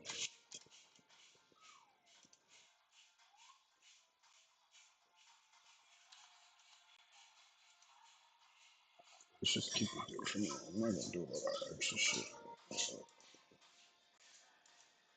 Playboy,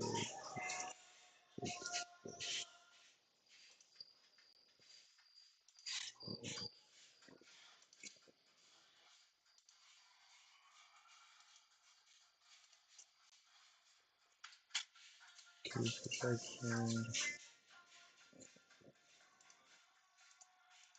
use on, zero. Oh, cool.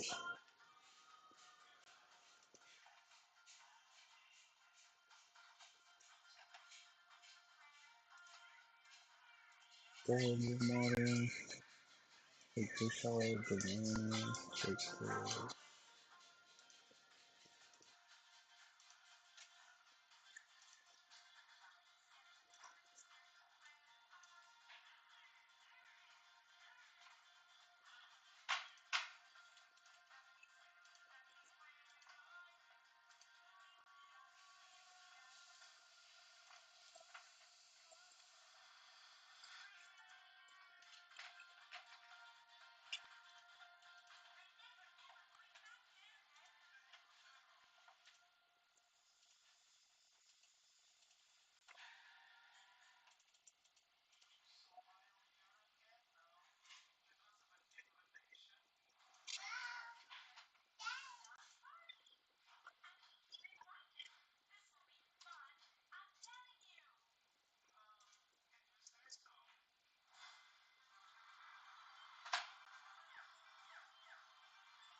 Involved with that too, and then it's even more. Yeah, I mean, these things are really, even the ones in Palm Beach County, they're going to be hauling through the Treasure Coast very, very quickly. But really, that cell up to the north, let me go back. This one is the most concerning now, too. Right near the Indian River Mall, that's 60, Highway 60 heading into Vero Beach, maybe crossing right over that now. So anywhere in this area, from, say, the outlet malls to the Indian River Mall to Vero Beach, you want to take cover immediately here as this is moving right on through. Now, it's not taking up that entire area. The actual tornado is going to be smaller, but it's better safe than sorry to just jump in that room for a little bit. This is in and out, but we kind of have consecutive ones here popping left and right. Another one here near St. Lucie Village there. You see that on Hutchinson Island? A lot of these too, when they get over to Hutchinson Island and the Barrier Islands, and they get closer to the ocean, there's not a lot of friction there, so sometimes easily drop a tornado out of them because there's nothing really holding them back then, and you'll see it turn into a water spout as it moves offshore. The good news is does have a little bit of an offshore push to it, but it's kind of riding right up along the coast at the moment here. Let's back up and just check on that one that's moving closer to Port St. Lucie. Here it is here, and just about to cross over the county line. Maybe another 10 minutes, so maybe 15 minutes before heading into the tradition Port St. Lucie area. The signature is not as strong now. However, it's getting farther away from this radar, so it's not going to appear as strong. So I wouldn't let that deter any kind of getting under cover here as it moves in. Probably some gusty winds moving into Stewart. Well, and that area may have seen a tornado touchdown, James. We're getting reports of tornado damage in the Torino area of Port St. Lucie. It's just coming in. That was 3:10, so about 20 minutes ago. Some damage to a house and a fence outside. So big storms, as you said, and very active day, and it's not over. This is going to be a few hours to go at least, and then we have to deal with the actual hurricane winds after that. Tanya and Shannon, I want to toss it back to you as we kind of get going at 3:30. Yes, we just wanted to give everybody an update. If you could give everyone an update on where this hurricane is going, where it's located now. Milton. Yeah, let's take a look. Okay, I'm going to back up a couple of frames here and show you the latest. So the storm make landfall tonight around midnight to 2 a.m. That's roughly the timing. It may be a little bit earlier, a little bit later. It's Category 3 hurricane. The winds have dropped a little bit, and we're getting updates now. Every hour, we have winds at 130 miles an hour. So we're going to get a new update coming up in about 25 minutes. 4 now, sorry. Weakening to a 3 before landfall and then tracking across the state even tomorrow. This is 8 a.m. It's just north of Vero Beach. It's moving in around Melbourne, Brevard County. And the wind field, obviously, don't think of this as just a point source. This is a wide, wide storm. Tropical storm force winds stretch out almost the entire state at this point, and then it moves off the coastline after that. So that's a big picture. Here's a closer look at that track. So from a 4 to a 3 later this evening, making landfall as a 3, likely as a 3, and then tracking across the state. The track, by the way, and I know a lot of people at home, and I get it, you're watching all the computer models, you're watching the track, vary back and forth, north or south. The track really has not changed at all, I would say, since 5 p.m. or 11 p.m. yesterday. It is holding steady. Now, that said, we could get a track a little farther south. That's why the error cone is here. So we get a track a little farther south or a little farther north, up again toward Tampa, which was the track a couple of days ago. It was more Tampa in toward the Cape, even maybe a little farther north of the Cape about 3 days ago. But so we're watching for that. Computer models have been pretty consistent, though, and there's no indication that we're going to see any more drops to the south at this point. New track comes up at 5 o'clock, by the way, and then it moves off the coastline. But either way, since it's such a large storm, Treasure Coast, parts of the Treasure Coast could experience hurricane force winds as it moves through. We're on what we call the right side of the track. So we're in the worst weather. Chris was talking about this earlier. We're typically where you see the worst weather, greatest threat for tornadoes, strongest winds, highest storm surge, although storm surge shouldn't be too much of an issue here. They're expecting about 1 to 3 foot storm surge along parts of the Treasure Coast, but that's not significant. And then the hurricane warning in red, so that's St. Lucie, Indian River, and Okeechobee counties. And we have the tropical storm warning showing up for Martin and for Palm Beach County.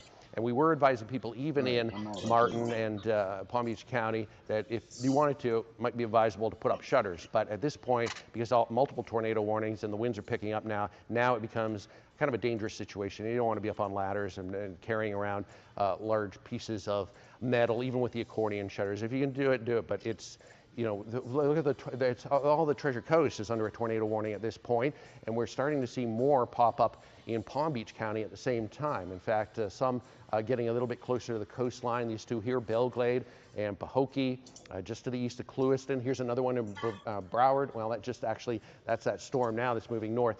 Two ferocious storms, the Palm City one around Becker and 95, and then a second one that's working off Vera now. So a very busy afternoon. Let me go back, friend, before I go back to you, Shannon and Tanya, because I want to show the wider view. So this is the line, the feeder band that we're dealing with right now. There's another one that's now arriving to Belglade all the way down in Miami. And then there's another one here arriving to Naples and Fort Myers. Each one of these has a pretty good chance of producing tornadoes. So we're going to be here for a while. And if you're at home, you're going to have to watch really, really closely. And we'll let you know as they pop up and in your community. But tornado watch in place pretty much all the way through 9 o'clock tonight, right? Yes, 9 o'clock tonight. Could be extended past that. Probably not, though, because as the storm gets closer, we lose some of the dynamics that help make those tornadoes with an approaching hurricane. But I think 9 p.m. should be over the threat, hopefully. Love to keep you in this interview. We have Dr. Lawrence Grayhills. He lives in the Cobblestone area, Steve, so we're going to ask him a couple questions. With your meteorology brain, too, we'd love you to jump in if you have just a minute. But welcome, Doctor. We appreciate you jumping on with us. You are in the Cobblestone community. We were just talking to Martin County Sheriff William Snyder a short time ago. He said some debris from Cobblestone was lifted out of your community, carried to I-95. We had images of that a short time ago. Can you explain what you heard as that cell moved through your neighborhood? Sure. Thank you. Thanks for the interview, and thanks for doing the job you're doing.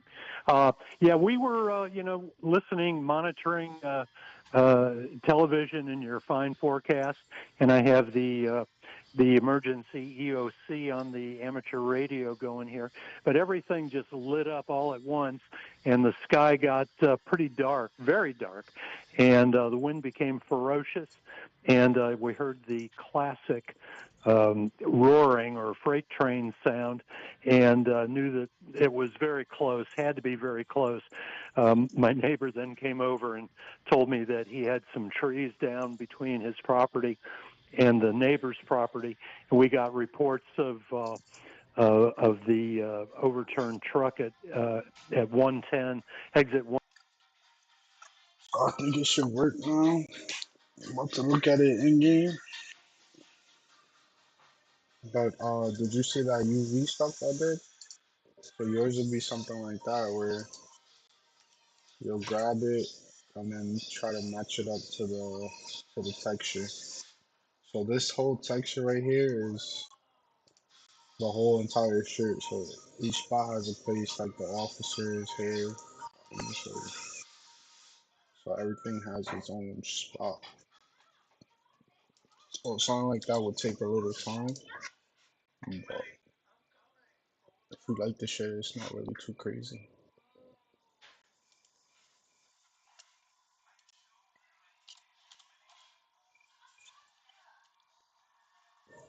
.110 on 95, which is just next to where we live. So it definitely roared overhead. We also heard reports that it might have touched down on a street called Whooping Crane, which is near us. But that's it.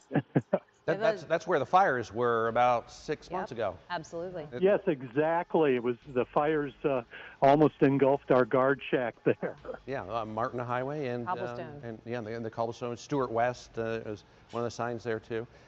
Yes. Yeah, I recognize from the video that we're showing on the side of the screen the Martin Highway area. So that. Oh, you be messing with Unreal Engine?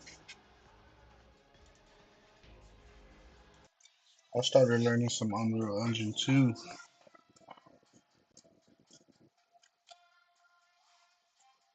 That is that storm that Zilali was also in. Sorry if you mentioned it. Did you say what time you thought it was? Because we were getting reports of damage from a tornado about a half an hour ago, 35 minutes ago? It was about 30 minutes ago. Okay, yeah, they were probably that same cell. Now you're not under a tornado warning, you're pretty close to it. Yeah, you're still under a tornado warning for your area with this other cell that's you're there now, I assume. What's the weather like now? Because you've got a pretty solid thunderstorm rolling through your area. Well, we lost power briefly. The generators kicked in. Then power came back. We're now without cable, although we do have power. It's raining very heavily, but it's nowhere near as dark as it was when that tornado was coming through. But looking out the window right now, the winds are picking up, and the trees are substantially bending over. So I suspect we're in for a rough night. Yeah, that's gonna continue for a few more hours. Jane and Tanya, did you have anything else to? No, we appreciate absolutely the doctor taking just a few minutes to dial in and share his experience. Stay safe, Dr. Grayhill. Well, thank you for what you're doing, and have a good evening. I think you're going to be busy. I think so. I think so. Thanks very much. Yeah, a great job there, kind of giving us on the ground report of what's been happening in Martin County, and that's been one of the hardest hit areas because they've lined up kind of along 95 and the Turnpike and moved from the south toward the north. So they're all riding up from Palm City and Stewart, and then tracking up 95 through Tradition and Verano and St. Lucie West, and then eventually north up around Fort Pierce and Vero. So moving very, and some of the, as James mentioned, some of these cells are moving 45, 50 miles an hour. So those are big, big winds. Even if there isn't rotation with it, there's strong straight line winds coming in ahead of these storms that can also do damage simply because they're moving so quickly. I believe we have someone in Sebastian that can give us a report. Cassandra Garcia. Guys, can you hear me? Yes. So what's your situation there? Yes, I can.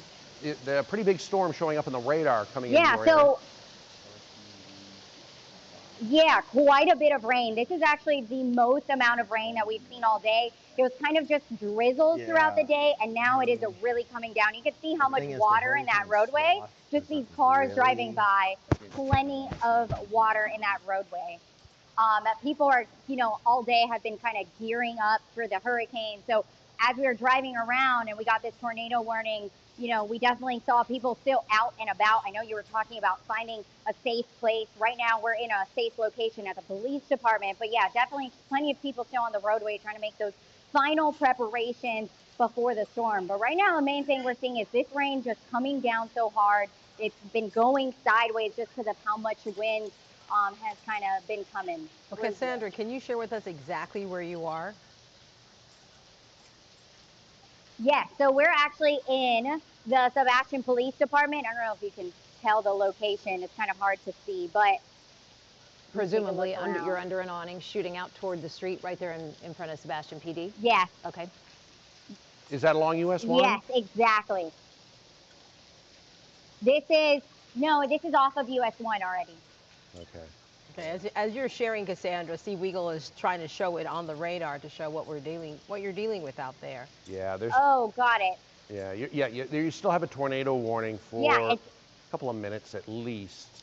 Let me take a look here till 3:45. So yeah, another 2 or 3 minutes. Yeah, so we are actually off of US 1, but it's School Park area is what it looks like. Main Street and Lake Street, if that helps. But that's kind of the area we're at right now. Definitely a lot of water in the roadway. Yeah, that's a very low-lying area too in Sebastian, right along the Indian River.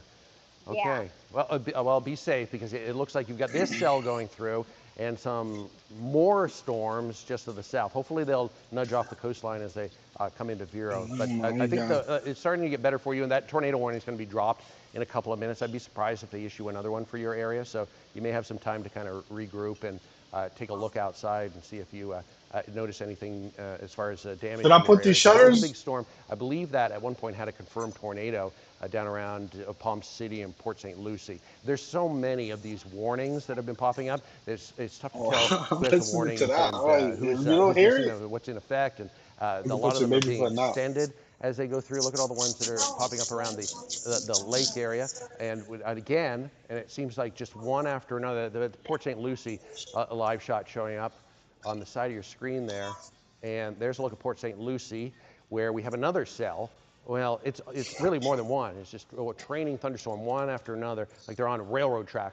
And so this is going to continue. And I believe I just saw a flood warning for St. Lucie County and the Port St. Lucie area. And let me see if I can, James is going to look for it too. But that would be, because we had that flooding around California and Port St. Lucie. I don't see the flood warning showing up here, but the flood warnings, yeah, it's along the coastline. Yeah, oh yes, I do see it there. So it's a big area, hold on. It is a big area. So that's a flood warning that's in effect. Well, there's a flood advisory too, I see there. Anyway, when you get a flood warning, it's a serious situation. Flood advisories are issued when there's a threat for flooding. You know, when we've had several inches of rain, there's a little bit of ponding on the ground. Flood warnings mean it is flooding now, and it's a serious situation. They're not issued unless it's a big deal and it's a safety issue. And this is a spot where we saw incredible amounts of rain a couple of weeks ago, and now we're dealing with a massive storm after another working through the same area. So not surprisingly, we have this flood warning, we have a tornado warning, Port St. Lucie, and all of this is moving up toward Fort Pierce and Vero Beach. We're bringing James again. You got the velocities, watching a couple of rotations. Yeah, we're watching these just to see if they're organizing, reorganizing, and like you were talking about, the one up to the north, maybe not quite as organized now, but still a pretty potent storm there, and you see around Johns Island or so, and then the reds, maybe more broader rotation that's heading up towards Wabasso too. Vero Beach though, you have this other one coming in hot near Florida Ridge, so here's a close-up really. Near Wabasso, maybe over the causeway there, Orchid Island, possibly seeing something. At this one here near Florida Ridge, you see these bright greens over South Beach there, Fort Pierce. Now, this is quickly moving northward, again, towards the Indian River Mall, or the South Beach Vero. This is going to continue to move northward very quickly towards Vero Beach here, and Nevins pretty much very close to this. I wouldn't be surprised for, at minimum, a funnel cloud or something to have formed right here, because this is a tornado-warned cell that's moving out of Lakewood Park right now, and again, farther north. It's going to kind of split the difference between the Indian River Mall and the island there off to the east. Farther down to the south, the one we were tracking going into Port St. Lucie, just about crossing over Becker Road. Maybe not quite as defined, but it's still a warning with this one. It's coming up the turnpike now. It's drifted a little bit eastward. So before it was coming over 95, now it's drifted a little bit eastward towards 95, or towards the turnpike and Becker Road, and then it's going to go farther northward very quickly into Port St. Lucie. If anything, you're going to get some gusty winds with this sideways rain and a lot of lightning strikes, and then that'll push up to River Park and possibly, again, a little east to it, so it may go up into Indian River Estates. Look at all these lightning strikes with it, though. Just an indication of these things are very, very potent storms here, and you're at least minimum getting very heavy rain. You see it on the side of the screen right there. Just heavy, heavy torrential rainfall. And it really goes from Stewart, Port St. Lucie, all the way up to Vero Beach. That's Torino right there. So, yeah, that is just try to stay off the roads here and don't drive around. Didn't want to exclude Palm Beach County because we had a couple of warnings pop up. Now we're down to, I see, one warning, and it's really Belle Glade and up the Canal Point and Pahokee too. You see it here outlined in red. That just popped up. We had a couple, but those have been condensed down. We have the flood advisory, and then of course the lake warning out there too, as these things are just quickly moving up. And this one in particular is going to ride the eastern rim of the lake there as it moves to the north. Now, a closer look again as we look into Palm Stewart, Palm City here. This is the edge of the radar at the moment, so it's only picking up kind of the highest cloud tops here with that too. So let me back up and just take a look at the regular reflectivity and all these lightning strikes straight up the coastline, really just hugging the coast now. And we're going to see this too. So as the hurricane gets closer, these bands are going to be rotating in. Remember, they were all west too. We saw the tornado in Alligator Alley, And we're going to see this coming on in, and then eventually it'll rotate through eastward as the storm gets closer. All right, guys, I'm out of here. I'll be